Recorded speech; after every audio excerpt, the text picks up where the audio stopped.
Olá, começa agora mais uma edição do Jornal Panorama. Aqui você fica por dentro do que acontece no Parlamento Capixaba. E nesta edição você vai ver em destaque: grupo de trabalho será criado para melhoria e desenvolvimento de transparência nos poderes públicos. Pesquisa sobre perfil dos internos do IASES é pauta na Comissão de Educação. Secretário de Estado de Economia e Planejamento discute o programa Estado Presente na Comissão de Segurança.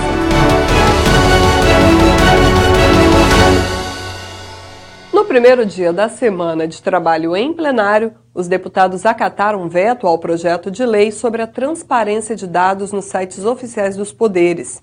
Em troca, será formado um grupo de trabalho para melhoria e desenvolvimento da transparência no âmbito do Estado.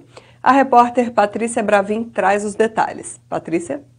A sessão desta segunda-feira teve uma pauta bem cheia. Foram 156 itens somente na primeira parte da sessão, o expediente. E na ordem do dia, o primeiro item da pauta foi um veto do governo ao projeto da mesa diretora da Assembleia sobre transparência de dados dos poderes públicos em sites oficiais.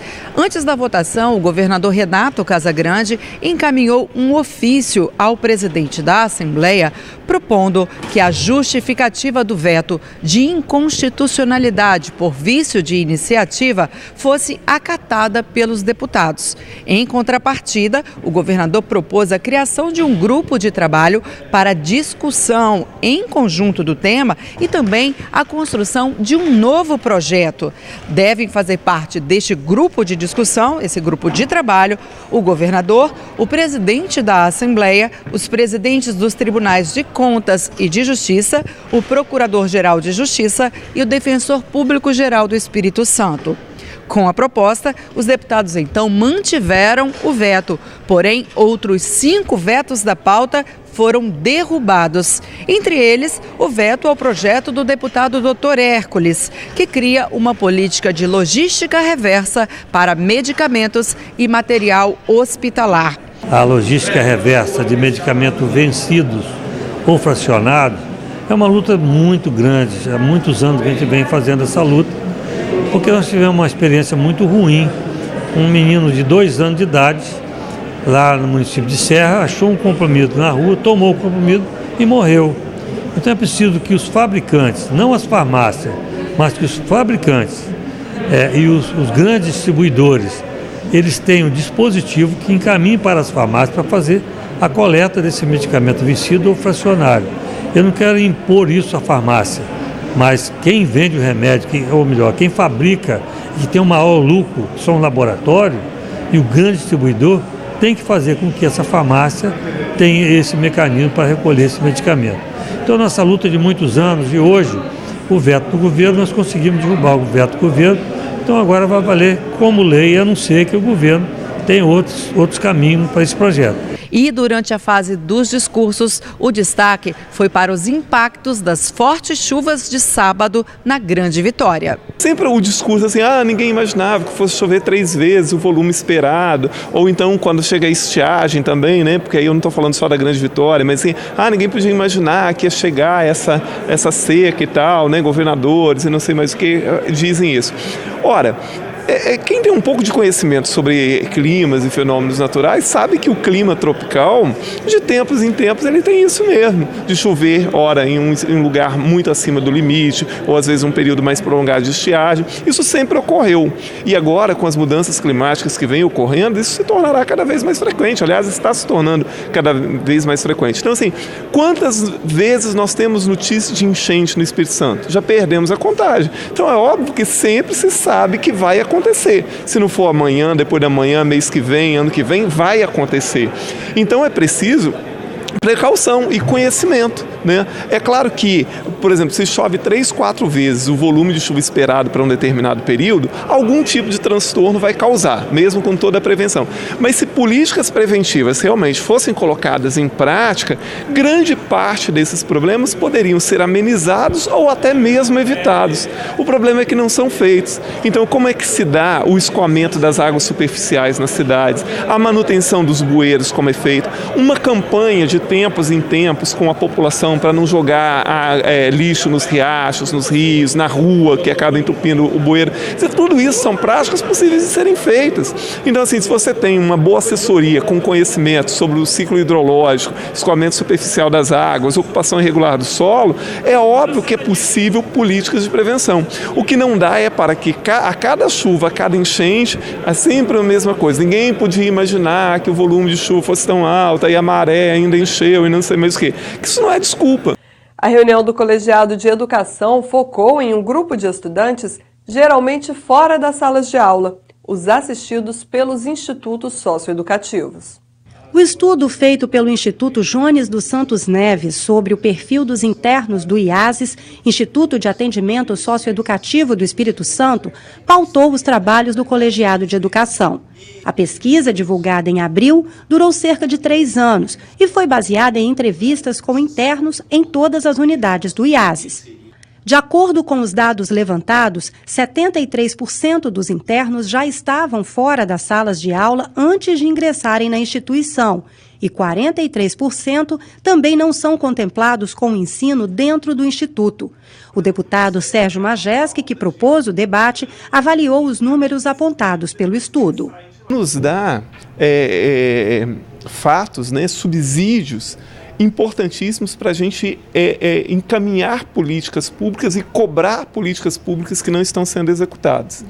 Quando o estudo mostra que, por exemplo, 73% daqueles que são internos já estavam fora da escola, isso é sintomático. Então, qual a relação de um menino fora da escola e ser arrastado pelo crime?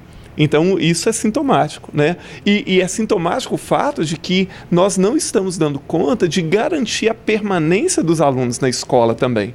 Então, assim, que medida nós temos que tomar para garantir o acesso e a permanência dos jovens e das crianças dentro da escola? Porque nós temos mais ou menos uns 60 mil jovens entre 4 e 17 anos que estão fora da escola no estado do Espírito Santo. Eu venho batendo nisso há muito tempo e apesar desses dados, escolas municipais sendo fechadas, escolas estaduais sendo fechadas, turnos noturnos sendo fechados, EJA sendo sucateado, quer dizer, isso é grave. E é grave que esses meninos entrem nos IASES, sejam internados nos IASES e não recebam um mínimo, porque oferecer assistência educacional para que eles concluam uma etapa, seja o ensino fundamental ou médio, isso é o mínimo do mínimo, porque eles deveriam estar tendo ali várias medidas socioeducativas, de tal forma que esse menino saísse de lá, de dentro, muito melhor do que ele entrou.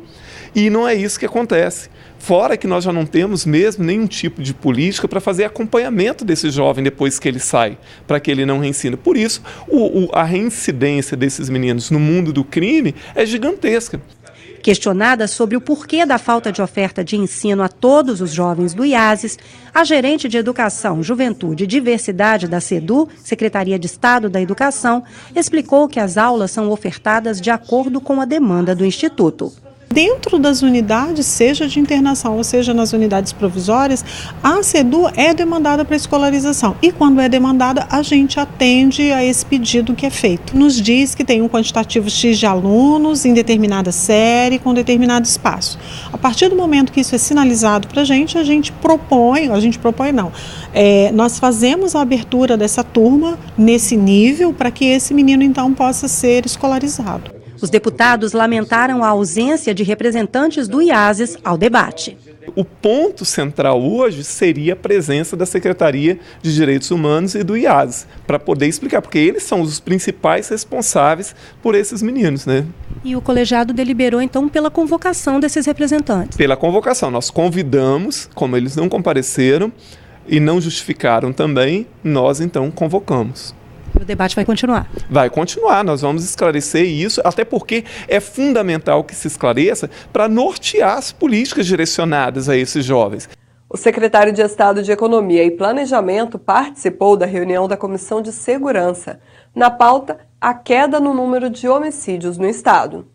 O programa Estado Presente, que busca diminuir os índices de criminalidade no Espírito Santo, foi apresentado na Comissão de Segurança pelo secretário de Estado de Economia e Planejamento.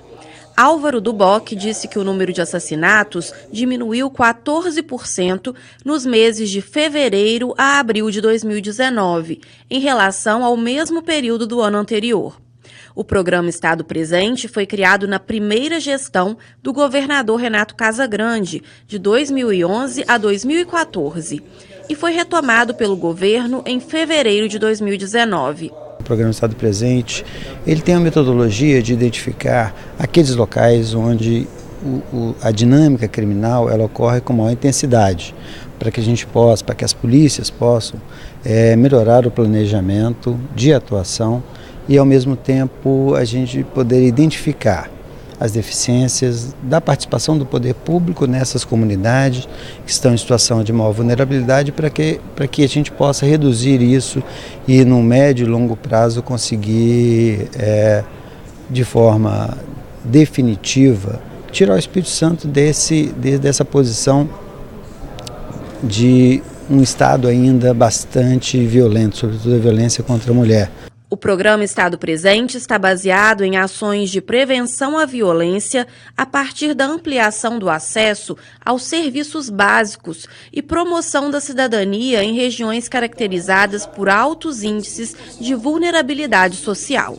Quando você identifica que um dos fatores de vulnerabilidade do jovem à violência é quando ele está fora da escola, então a Secretaria de Educação tem que estabelecer estratégias para poder reduzir essa evasão escolar. Então tem que trabalhar, na verdade, antes da evasão, tem que trabalhar já na infrequência. Quando o aluno começa a se ausentar da escola, isso tem que acender um alerta para a diretoria, para a estrutura da escola, para que a gente possa fazer uma busca ativa e trazer de volta esse aluno. Mas também há uma necessidade de investimento nas nossas escolas, melhorar a qualidade da nossa escola. Então finalizamos agora o nosso planejamento estratégico, onde o foco da Secretaria de Educação será melhorar a estrutura das nossas escolas, sobretudo aquelas escolas que estão localizadas nos bairros onde nós temos maiores índices de vulnerabilidade. Nós vemos hoje famílias desestruturadas, tá certo? Colocam os filhos no mundo e pensam que criar um filho é só dar comida, roupa e obviamente algumas poucas outras coisas. E não é só isso.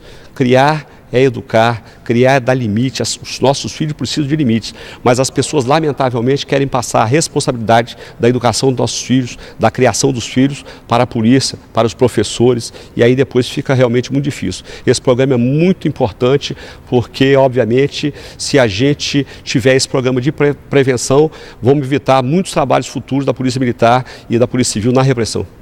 Fotografias, telas e uma escultura fazem parte da mostra em comemoração ao aniversário de nascimento de Judite Leão Castelo Ribeiro. A ex-deputada serrana teve participação ativa em movimentos de cunho político, social e literário no Espírito Santo. Os 120 anos de nascimento da primeira mulher eleita deputada estadual, Judite Leão Castelo Ribeiro, que faleceu em 1982, estão sendo comemorados com uma exposição sobre a vida da parlamentar. A mostra reúne 40 quadros com fotografias do acervo familiar, telas pintadas pela própria Judite, além de uma escultura em bronze do artista plástico Hipólito Alves. Todas essas obras foram doação da família para o Centro de Memória da Assembleia Legislativa. A exposição é aberta ao público e está localizada no térreo da Assembleia até 28 de junho. E o Jornal Panorama de hoje vai ficando por aqui. Mais informações sobre as atividades do Legislativo você encontra em nosso site e em nossas mídias sociais. Obrigada pela companhia e continue ligado na TV Assembleia, o seu canal cidadão.